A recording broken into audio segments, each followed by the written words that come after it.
तबीयत कैसी है बहू? बहू? किसकी बहू? हम भैरवगढ़ के ठाकुर विक्रम सिंह की बेटी रूपवती हैं। हम एक राजकुमारी हैं और तुम हमारी दासी हो बुढ़िया। अरे बेटा विशाल, बहू कैसी बहकी बातें कर रही है। अरे कुछ मत पूछो माँ, रात को मुझसे अपने पैर दबा रही थी। सर पर चोट लगने की वजह से इसका दिमाग पूरी तरह खराब हो गया है और ये अपने आप को राजकुमारी समझ रही है। तभी वहां चांदनी आ जाती है। तुम दोनों यहाँ क्या खुसुर फुसुर कर रहे हो? कहीं तुम दोनों मिलकर हमारे खिलाफ कोई षड्यंत्र तो नहीं रच रहे हो? हम तुम्हारा सर तलवार से उड़वा देंगे, समझे? अरे नहीं नहीं राजकुमारी जी, हम तो आपके सेवक हैं। भला हमारी इतनी हिम्मत। कहिए, आपने यहाँ हॉल में आने का कष्ट कैसे किया? हमें बहुत भूख लगी है। ए दासी, जल्दी से हमारे लिए भोजन का प्रबंध करो। आज हम शाही कबाब खाएंगे। विशाल अपनी माँ को चांदनी की बात मानने के लिए इशारा करता है। ठीक है राजकुमारी जी, मैं अभी आपके लिए भोजन लेकर आती हूँ। इस तरह विशाल और उसकी माँ ना चाहते हुए भी चांदनी की जी हजूरी में लगे रहते हैं। लाओ माँ, जल्दी से मेरा टिफिन दो, मुझे देर हो रही है। अरे ठहर जा, जरा दम तो लेने दे मुझे। सारे घर का काम मुझे अकेली को करना पड़ता है। तेरी बीवी तो राजकुमारी बनी बैठी है, सारा दिन हुक्म चलाती रहती है। अरे माँ, मेरा भी तो यही हाल है। फिलहाल तुम मेरा टिफिन दे दो, मैं चला।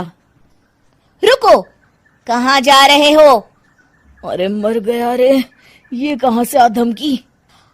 आज हमारा जुहू चौपाटी घूमने का मूड है और हमें अपने लिए नई साड़ियाँ भी खरीदनी है। चलो जल्दी से अपना वाहन निकालो और हमें ले चलो। अरे अब तो मैं गया काम से। अगर आज मैं वक्त पे ऑफिस नहीं पहुंचा तो मेरा बॉस मुझे नौकरी से निकाल देगा। मरता क्या न करता। आखिरकार विशाल चांदनी को घुमाने ले जाता है और चांदनी अपने लिए ढेर सारी शॉपिंग भी करती है। ए दासी, टीवी पर कपिल शर्मा के आने का समय हो गया है, जल्दी से टीवी शुरू करो। अरे वाह, कपिल शर्मा तुझे याद है, बाकी कुछ याद नहीं। बहू तू तो बड़ी चालू लगती है, अपने फायदे की हर चीज तुझे याद रहती है।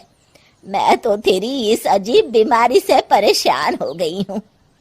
अगले दिन, अरे डॉक्टर साहब, आप इतने दिन से मेरी बहू का इलाज कर रहे हैं, लेकिन उसकी बीमारी तो सुधरने के बजाय और बढ़ती जा रही है। अरे माँ जी, ये दिमागी बीमारी है। बेचारी की याददाश्त चली गई है, वापस आने में थोड़ा वक्त तो लगेगा ही ना। गायत्री डॉक्टर से बात कर ही रही होती है कि तभी उसकी पुरानी सहेली शीला वहां आ जाती है। शीला को देख अचानक डॉक्टर घबरा जाते हैं। अच्छा माँ जी, मुझे एक मरीज को अर्जेंट देखने जाना है, मैं चलता हूँ। ये कौन था? अरे अब क्या बताऊं शीला, एक एक्सीडेंट भी मेरी बहू की याददाश्त चली गई है। ये डॉक्टर उसका इलाज कर रहा है। ये डॉक्टर कब से बन गया? अरे ये तो चमन पान वाले का लड़का है, सारा दिन नौटंकी करता रहता है। अच्छा तो ये बात है, अब मैं समझी। मेरी बहू और ये पान वाले का लड़का दोनों मिलकर मुझे बेवकूफ बना रहे थे। चल तू मेरे साथ। गायत्री शीला को एक बड़ा सा डंडा हाथ में देकर अपनी बहू चांदनी के कमरे में ले जाती है। बहू, ये मेरी सहेली है, एक डॉक्टर है। इसने तेरे जैसे न जाने कितनों का इलाज 2 मिनट में कर दिया है। इसका कहना है कि सर पर जहाँ चोट लगी हो, अगर उसी जगह दोबारा किसी बड़े डंडे से जोर से मारा जाए तो मरीज की याददाश्त वापस आ जाती है।